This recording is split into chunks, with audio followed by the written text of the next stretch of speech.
21 দফা দাবি আদায়ের লক্ষ্যে গত 25 ফেব্রুয়ারি বড়মুড়া পাহাড়ে আসাম আগরতলা জাতীয় সড়ক অবরোধে শামিল হয়েছিল আত্মসমর্পণকারী বৈরী সংগঠন Tripura United Indigenous Returnees People's council.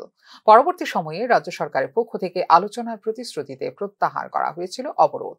মঙ্গলবার প্রত্যাবর্তনকারী চরমপন্থীদের সাথে তাদের সম্পর্কিত সমস্যাগুলির বিষয়ে বৈঠক করল উপজাতি কল্যাণ দপ্তর। প্রত্যাবর্তনকারীদের সঙ্গে চুক্তি অনুযায়ী যে সকল বিষয়ে অর্থ বরাদ্দ বকেয়া রয়ে গেছে সেগুলো রিলিজ করা হবে বলে এদিন জানিয়েছেন উপজাতি কল্যাণ মন্ত্রী বিকাশ দেববর্মা। নমস্কার সব সাংবাদিক বন্ধুদেরকে।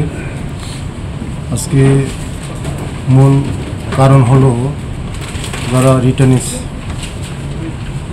গ্রুপ আছে, যারা স্বাভাবিক জীবনে এসেছে, তাদের যে প্যাকেজগুলি, অনেক প্যাকেজগুলো তাদের সব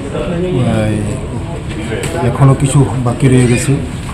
তার জন্য ওদের প্যাকেজকে তাড়াতাড়ি করে রিলিজ করা, সব লাইন ডিপার্টমেন্ট আছে, অফিসারগণ আছে, তাদের যে সমস্যাগুলি কী সমস্যা রয়েছে তাদের সঙ্গে কথা বলে তাদের সমস্যাগুলি দেখার জন্যই আজকে এই মূলত বৈঠক।